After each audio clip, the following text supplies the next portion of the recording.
Good morning students. आज हम हमारी BA second year philosophy, western philosophy की क्लास में एरिस्टोटल, अरस्तु दार्शनिक को पढ़ना शुरू करेंगे। इससे पहले हमने सुकरात को पढ़ा था और प्लेटो को पढ़ा था। अरस्तु प्लेटो का शिष्य था, जैसे प्लेटो सुकरात का शिष्य था।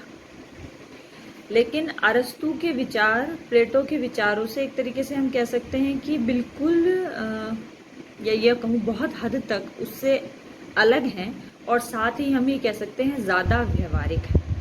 जहाँ प्लेटो की तत्व मीमांसा पर आलोचक ये आरोप लगाते हैं या उसकी आलोचना करते हैं कि वो परिकल्पनात्मक है, स्वप्नदर्शी है, वहीं अरस्तु की तत्व मीमांसा के बारे में कहा जाता है कि वो वास्तविक है या व्यवहारिक है। प्लेटो इस जगत से ज़्यादा प्रत्य जगत पर फोकस करता है और प्रत्य जगत की विशेषता भी इस जगत की तुलना में ज़्यादा बताता है, उसको नित्य बताता है, सत्य बताता है, जबकि इस जगत को आभासी बताता है, ऐसा प्रतीत होता है।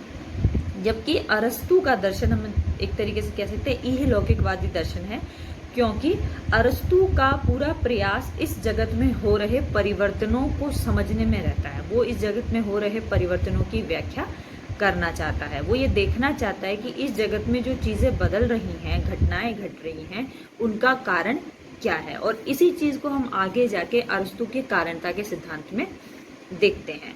अरस्तु ने 4 तरीके के कारण माने। हमने फर्स्ट ईयर की क्लास में भी पढ़ा था। बेसिकली आप लोग ने 2 तरीके के कारण जाने थे, एक उपादान कारण, एक निमित्त कारण। अरस्तु इसमें 2 कारण और जोड़ देता है। अरस्तु उसमें स्वरूप या आकारिक, ये दोनों एक ही कारण का नाम है, ये तीसरा कारण है, और चौथा कारण है प्रयोजन या लक्ष्य कारण। तो अब हम समझने की कोशिश करते हैं कि ये चारों कारण कौन कौन से होते हैं। उपादान कारण तो हम उस कारण को कहते हैं जो कार्य में बदल जाता है, ठीक है। जैसे मान लीजिए उदाहरण के लिए हम ये कहें कि जैसे लकड़ी से मेज बनती है, ठीक है, तो लकड़ी यहाँ पर उपादान कारण हो गया। तो वो उपादान कारण वो होगा जो किसी कार्य में बदलता है। लेकिन एक बात यहाँ पर ध्यान रखनी है कि उपादान कारण सिर्फ जड़ पदार्थ नहीं होता। जड़ पदार्थ मतलब भौतिक जगत की वस्तुएं ही नहीं होती, बल्कि हम विचारों को या प्रत्ययों को भी उपादान कारण कहते हैं, क्योंकि किसी विचारों के समूह को बनाने में विचार का या प्रत्यय का योगदान होता है। तो जो उपादान कारण है वो भौतिक भी हो सकता है और उपादान कारण मानसिक भी हो सकता है, ठीक है। अब अगर हम दूसरे कारण की बात करें, जिसे हम कहेंगे कि निमित्त कारण, तो निमित्त कारण वो कारण होता है जो कि किसी भी घटना को या किसी भी कार्य को या कारण को गति प्रदान करता है ताकि वो कार्य में बदल जाए, ठीक है। तो गति प्रदान करने वाले को निमित्त कारण कहा जाता है। जैसे मान लीजिए कि जो बढ़ाई होता है, लकड़ी का सामान बनाने वाला, वो जब लकड़ी से मेज बनाता है तो गति वो प्रदान कर रहा है इस कार्य को, इसलिए वो निमित्त कारण हो गया, ठीक है। तो निमित्त कारण गति प्रदान करने वाला, ऊर्जा प्रदान करने वाला हो गया। इसके बाद आता है स्वरूप कारण। स्वरूप कारण हम स्वरूप भी बोल सकते हैं, आकारिक भी, जैसा मैंने बताया। स्वरूप कारण, आकारिक कारण है, मैं कह सकती हूँ कि जैसे सुकरात ने जिन्हें संप्रत्यय कहा, प्लेटो ने जिन्हें प्रत्यय कहा, अरस्तु उनको स्वरूप या आकारिक कारण के रूप में बताता है। स्वरूप या आकारिक कारण को बहुत सरल शब्दों में मैं बताऊं तो वो एक तरीके से ये कह सकते हैं कि सामान्य होता है, या किसी भी वस्तु में जो आकृति होती है उसको हम स्वरूप या आकारिक कारण कह सकते हैं। और अगर जानने की कोशिश करें तो हम ये कह सकते हैं किसी वस्तु का जो सार तत्व है वो उसका स्वरूप या आकारिक कारण है। जैसे मनुष्य की विवेकशीलता उसका स्वरूप लक्षण है, तो हम ये कहेंगे कि मनुष्य का स्वरूप या आकारिक कारण उसकी तार्किकता है। अब हम आ जाते हैं आखिरी कारण पे, जो है प्रयोजन या लक्ष्य कारण।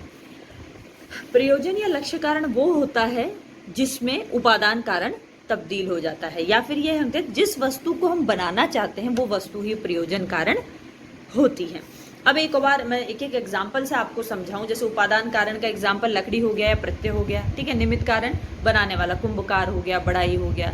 स्वरूप कारण कोई भी सामान्य हो गया, और प्रयोजन कारण आगे हम पढ़ेंगे तो हम देखेंगे कि अरस्तु ने प्रयोजन कारण ईश्वर के लिए भी काम में लिया है।